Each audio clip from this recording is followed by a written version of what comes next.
So I'm going to be talking about, as you heard, ventilator-induced lung injury, driving pressure, and survival. This is a conflict of interest statement. I think what I'm talking about today has no relation to any of these companies.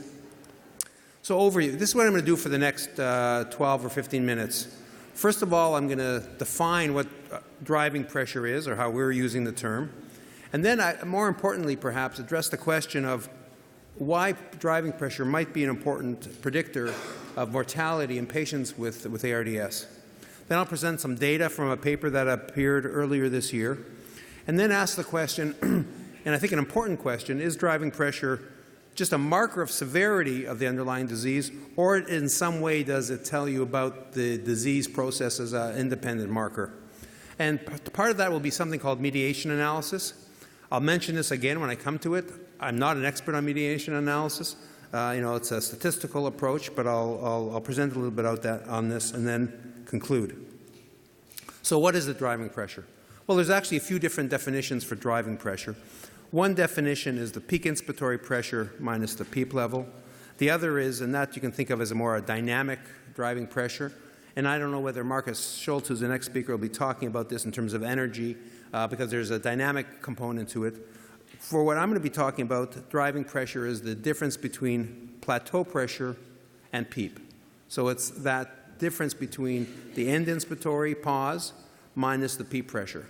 I will say, before I forget, that the analyses I'm going to present and the discussion assumes essentially that the patient is passive. Because if the patient is making respiratory efforts, very difficult to get a true, if you like, plateau pressure or meaningful plateau pressure, as well as, in fact, a PEEP level.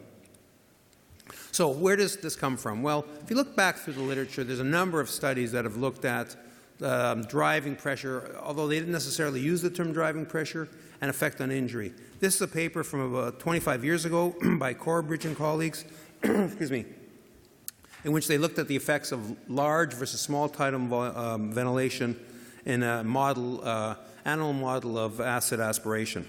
On the left here, you can see the lung volume. On the x-axis is transpulmonary pressure. And you can see they had two different ventilatory strategies. One with a large tidal volume, low PEEP, which I'm showing here, and the other with a small tidal volume, high PEEP. And the driving pressure in this case it would be from this point here, from about 3 or 4 to 30, and for the small tidal volume, it would be about 10 or 12 to 30. And then they made a number of measurements, including wet weight to body weight ratio. And you can see with the small tidal volume ventilation, or the high PEEP ventilation, there was a decreased, much lower level of wet ratio to body weight ratio. So this, again, there's lots of ways of interpreting this. You could say this is just the effect of PEEP per se, or you could interpret it as this is due to the driving pressure. This is a study from Proti and colleagues, Gattinoni's group, in critical care medicine now a couple of years ago. Also a lung injury model. And you can see that they were interested in strain. Essentially, tidal volume, as you can see here, was from 0, well, it induced a strain from 0 to 2.5. When they used smaller tidal volumes and higher PEEP levels, even smaller tidal volumes and even smaller tidal volumes, but again, same end inspiratory stretch, here's what happened to the degree of injury. Oops, hold on a sec. You can see here, this is, I know the printing is a little small. On the x-axis is the initial and the final, so before the intervention with the injurious strategy in the final intervention. And on the y-axis is lung weight. So you can see after this tidal volume, relatively large tidal volume, you can see that there's an increase in injury. Higher numbers mean increased injury.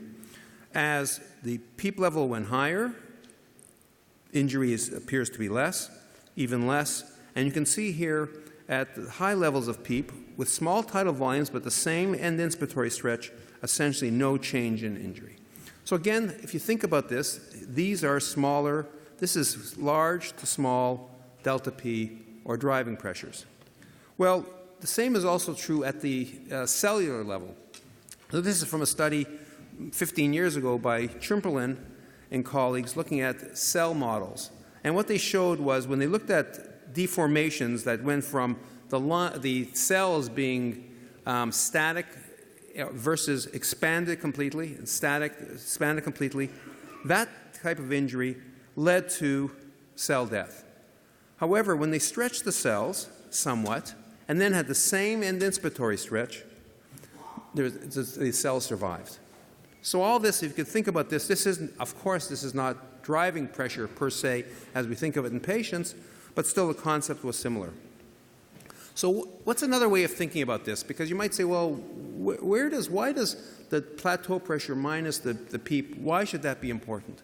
Well, think of it this way. I'm going to do a little bit of an equation here. If you think about the compliance of the respiratory system, just by definition, it's equal to the tidal volume, the amount of volume that goes in, divided by the plateau pressure minus the PEEP pressure. That's just the definition of compliance. And remember, this is under static conditions. So that's equal to the tidal volume divided by the driving pressure. This term here is simply the driving pressure. We do a little flip, move delta P to the left and change the compliance to the right, and now delta P, the driving pressure, is the tidal volume divided by the compliance of the respiratory system. Why is that important? Well, if you think about that, in essence, the tidal volume, delta P is really the tidal volume normalized to the respiratory system compliance. And I'll explain in a moment why that might be the right thing to measure or might be a great index of propensity for injury. So that takes me down to the paper I mentioned earlier. This was published earlier this year. Marcello Amato was the first author, and it was about driving pressure and survival. And essentially it was fancy meta-analysis using different statistical techniques from a number of studies. So the hypothesis that we set out to address was that if you scale tidal volume to respiratory system compliance, as I said, that's the driving pressure, that would be a better predictor of lung protection than scaling the tidal volume to predicted body weight. Now, most of the studies you've heard about over the last 15 years have used tidal volume divided by the scale to predicted body weight. The reason for that makes sense in a way in healthy lungs. Predicted body weight scales very closely with lung size in a healthy individual.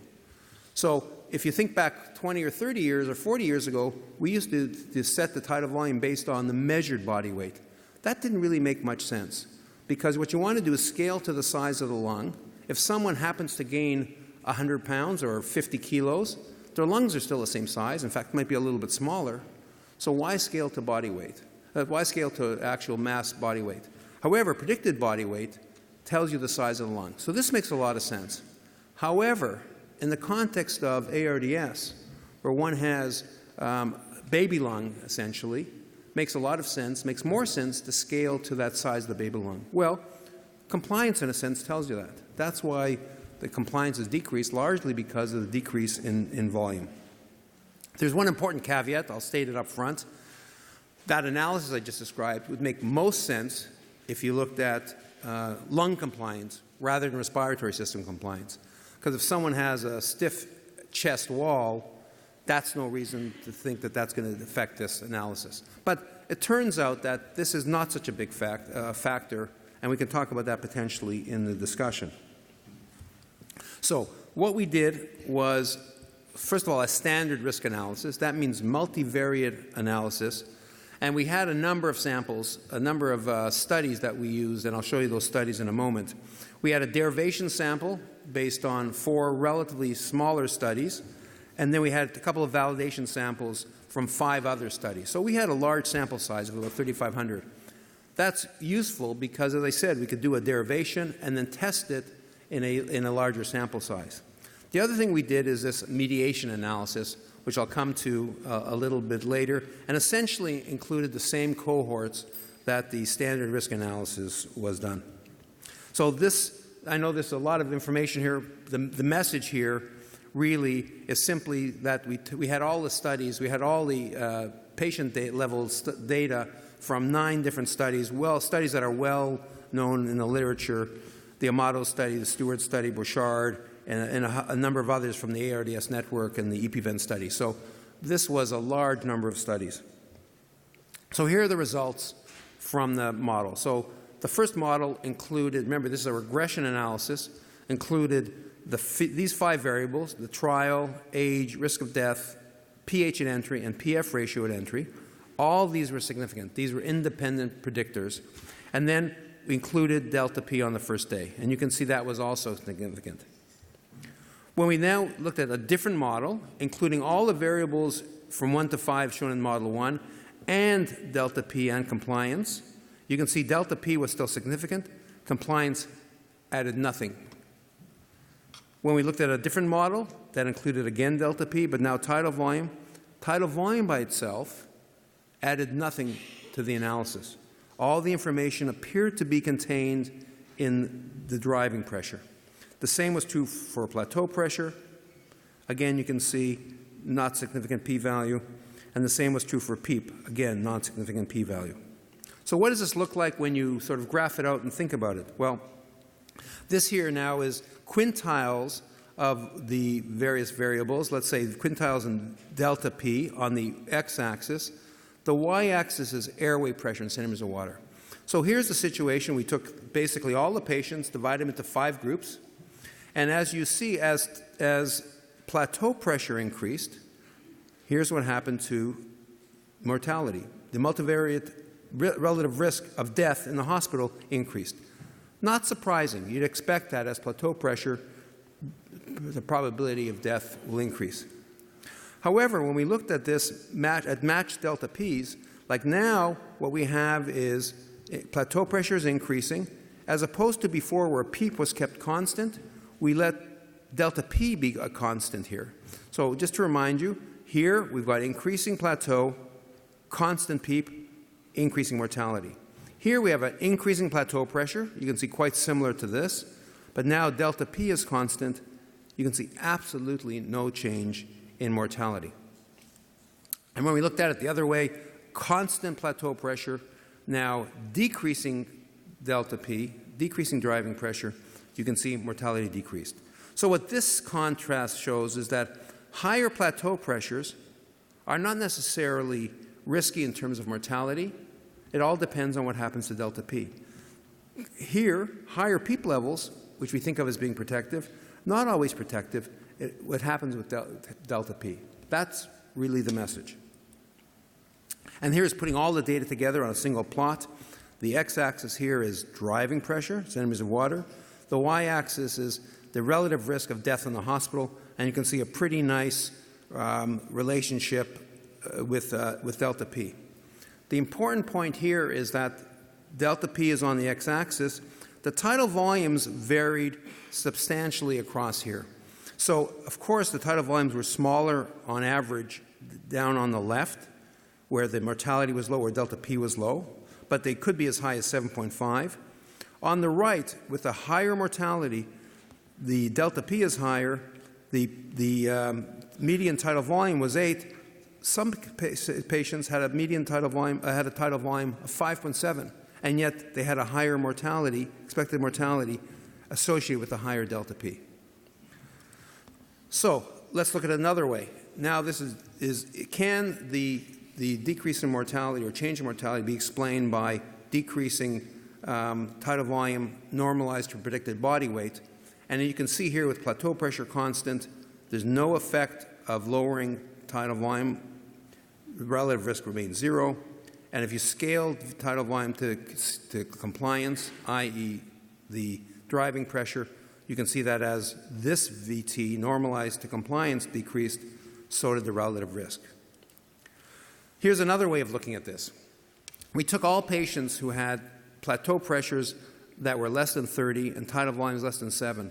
Those patients, I think most people would say, are probably in the protective range. Those are pretty well protected. So remember, tidal volume less than 7, so not 6 exactly, but less than 7, and plateau pressure less than 30. And then we looked at divided the patients into those with a delta P less than the median and those with a delta P greater than the median. And you can see if the delta P was less than the median, mortality was lower, survival was better. However, plateau pressure, no impact, and looking at median tidal volume, again, no impact. Again, all suggesting that driving pressure may be the key variable. So So isn't normalizing tidal volume to predicted body weight, as I showed you, just as good? Well, I think I showed you some data that it's not just as good. But here's another set of variables. This is now looking at the odds ratio for barotrauma versus the driving pressure. And you can see here that as driving pressure goes up, at some point there's an increase of barotrauma. Now, most of the studies that the original studies didn't have much of an increase in barotrauma. But when you combine all the studies, we find this.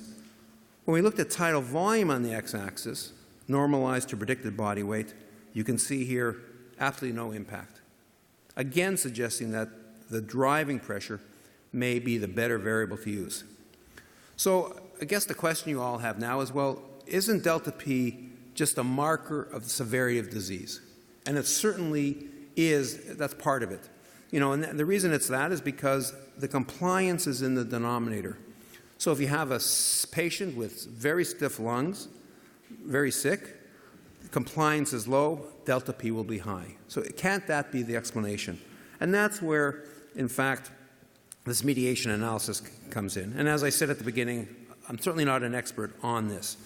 But if you think about mediation analysis, my understanding is that this tries to get at you've got a cause or some intervention in a trial, and you're measuring some effect. And the intervention can have a number of factors. It can be a protective package. In the studies, there's changes in tidal volume, changes in plateau pressure, changes in PCO2. There's a number of things that happen. So what causes an effect if you get a significant effect? There's some mediator. Is it mediated via some intermediate variable? And the intermediate variable, we suggest, may be changes in driving pressures or changing in delta P. So another way of thinking about this is if we divide delta P into two components, one component is that due to the underlying disease. That is the low compliance. You can calculate a rough estimate of this based on what the compliance of the patient is at baseline. The other is the superimposed delta P. That is when you randomize the patient now to the either smaller tidal volume or higher PEEP study. This is what you get. And it turns out that both turn out to be important. So yes, there's no question that delta P has a component related to the severity of illness, the severity of lung stiffness. But that's not the whole story. And another way of looking at this is this approach, which, again, I'm not an expert on. But if you look at the tidal volume studies, low tidal volume studies, randomization leads to a survival effect. P value is less than 0.001. When you now look at if you separate it out into what happens in those randomizations, in those studies, turns out that delta P is lowered by about minus 8.4 centimeters of water. That, in turn, leads to a survival effect that explains 74%. So the changes in delta P explain 74% of the decrease in mortality. And whatever's left over that's not explained by delta P is not significant. When you look at that in terms of tidal volume now, rather than in terms of delta P, now the randomization to the smaller tidal volume lowers tidal volume by about minus 5.1 mils per kilogram, lower tidal volume. But as you can see here, that has no effect. The amount mediated just by the low tidal volume that's not explained by changes in delta P is not significant. So then let me summarize then. What are the implications? So I think that driving pressure is a key variable that mediates the effects of a number of these studies that were associated with either low tidal volume, higher PEEP levels in a number of the published studies. How do I see this as being useful? Well, I don't think this is ready to be used at the bedside to set the tidal volume. I think we have to do a clinical trial to see whether that's the case.